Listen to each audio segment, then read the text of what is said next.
Allora Presidente, una grande occasione per incontrare l'esponente diplomatico più importante che ospiti l'Italia e che scopriamo essere friulano.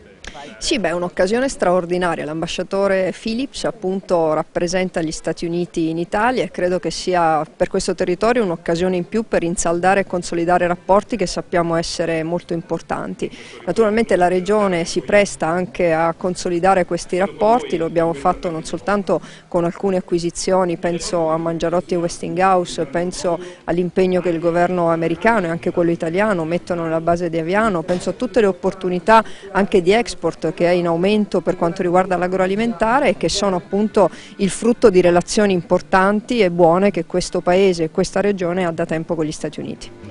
Una visita privata, un'occasione informale ma che ha gettato le basi anche per possibili futuri sviluppi. Beh, certo è stata l'occasione per invitare l'ambasciatore formalmente a visitare la nostra regione e sarà anche l'occasione per poter appunto aiutare questi buoni rapporti tra la regione e gli Stati Uniti.